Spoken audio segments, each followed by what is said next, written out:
It was in early November of 1997 when a series of peculiar sessions prompted a child psychologist in Maine to contact the authorities. The events unfolded as one of his patients began sharing details about an imaginary friend named Mr. Smile, which both the psychiatrist and the child's parents considered purely fictional. During therapy sessions, the child would extensively discuss this friend, referring to him as Mr. Smile due to his constant smiling demeanor and the accompanying sense of happiness and well-being. Despite undergoing treatment for anger and depression issues, the child claimed that Mr. Smile's presence made all the anger and sadness vanish. Mr. Smile didn't speak but would silently stand at the foot of the child's bed, emanating a scent of cotton candy, providing a calming and safe atmosphere. Initially, the psychiatrist dismissed the imaginary friend as a coping mechanism developed by the child to deal with problems at home, which had contributed to his violent temper. However, the situation took a disconcerting turn when another patient, a 9-year-old girl, also mentioned her imaginary friend, Mr. Smile. This was followed by a 7-year-old boy, a 12-year-old boy, and an 11-year-old girl. In total, nearly 15 separate patients revealed their encounters with Mr. Smile. Initially, the psychiatrist attributed the coincidences to the prevalence of imaginary friends among children, and the name and description of Mr. Smile seemed generic enough not to raise major concerns. Nevertheless, as more patients shared their experiences with Mr. Smile, the psychiatrist grew increasingly alarmed and sought further details.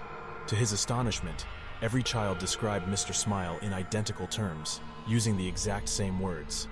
It became apparent that these children couldn't have coordinated their stories, since some of them were homeschooled and rarely left their houses, except for accompanying their parents on occasional shopping trips.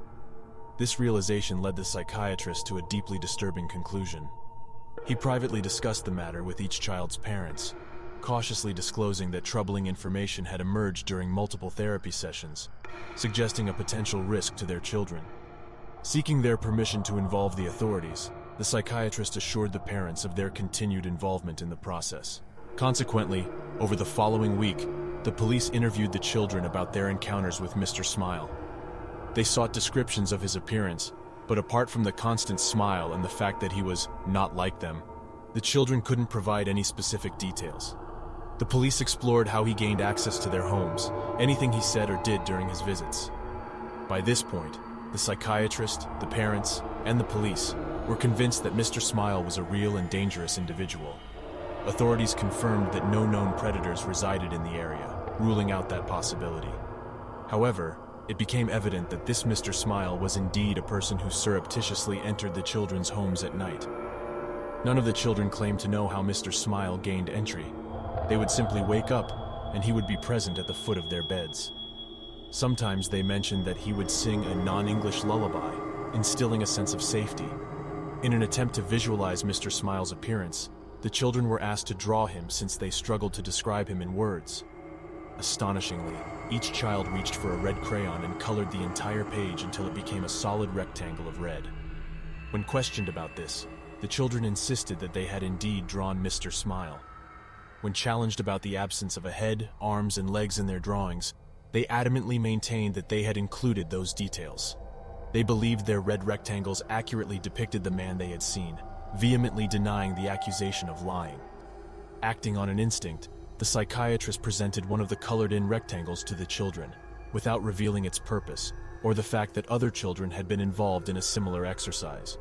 To his surprise, every child, unaware of the picture's intended representation or its origin, identified it as a picture of Mr. Smile.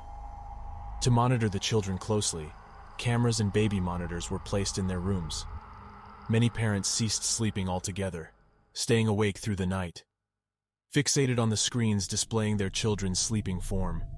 No one entered or exited the bedrooms, and the baby monitors only transmitted sounds of snoring or occasional sleep-talking. There was no sign of Mr. Smile. After nearly 2 weeks of intense surveillance, doubt began to creep in, and many started questioning the existence of Mr. Smile. Other psychiatrists subsequently attributed the entire phenomenon to a peculiar shared delusion that, while unexplained, lacked any basis in reality. Some suggested that the notion of Mr. Smile might have stemmed from a television show or film the children had collectively watched, leading them to imagine something similar.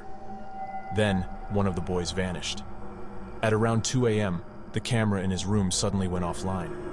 His mother rushed to check on him, only to find his room empty. The distance between her bedroom and her son's room was so short that it would have been impossible for him to leave or be taken out of sight within the time it took her to reach his room. He had disappeared. She noted a distinct scent of cotton candy lingering in the room. The search for the missing boy yielded no results. There were no witnesses to anything unusual or suspicious around the house before or during his disappearance, and no evidence or clues were ever found. Less than a week later, one of the girls who had spoken about Mr. Smile also went missing, followed by others. First another girl, then another boy. Each child vanished, leaving no trace behind, until only 4 remained. The remaining children began speaking of Mr. Smile and his friends, claiming that they would be taken away soon. When asked about these friends, they described Mr. Smile living with other smiling individuals in a place called the Happy Place. They believed that Mr. Smile would bring them there, a place already filled with many people where everything was beautiful. They claimed to receive messages from Mr. Smile in their minds, as he couldn't communicate like regular people. He showed them images in their minds of the place they were going. The situation took a more disturbing turn as weeks passed. The children started experiencing headaches and nausea. Their schools reported hallucinations, and 2 of them expressed discontent with the place Mr. Smile was showing them. One child even had a prolonged fit, screaming for the colors to stop, describing them as horrible, and needing them to go away. One of the children revealed that Mr. Smile was constantly communicating with them in their thoughts, sharing terrible things but warning them not to talk about it. They believed that if their parents knew, they too would become aware of these terrible things. The psychiatrist requested the child to write down what Mr. Smile was saying, promising confidentiality, and the child agreed. The contents of the writings remain known only to the psychiatrist and the authorities, as those involved become tight-lipped and swiftly change the subject when questioned about it.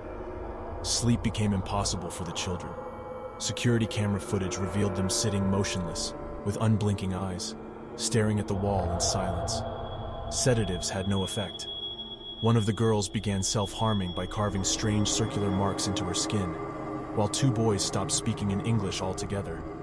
The language they used remained unidentified, as no one could translate their words despite multiple attempts. By the beginning of 1999, all 4 children had vanished without a trace.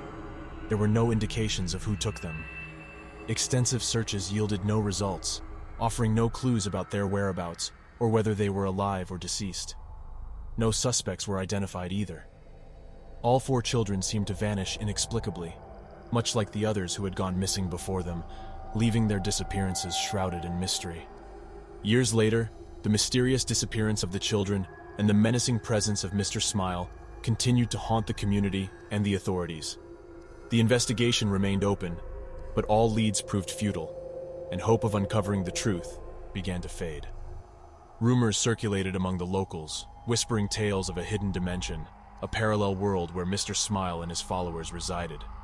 Some believed that the children had been lured there, forever trapped in a nightmarish reality from which escape was impossible. Darkness shrouded the town, and even the daylight couldn't banish the eerie shadow. Parents kept a watchful eye on their children, fearing that Mr. Smile would return to snatch more victims. Every Smile encountered on the streets evoked alarm and suspicion, a reminder of the sinister grin that haunted their dreams. With the passing years, memories of the missing children began to fade, replaced by a silent agreement to bury the horrors of the past. However, deep within the collective consciousness of the townspeople, a primal fear took root.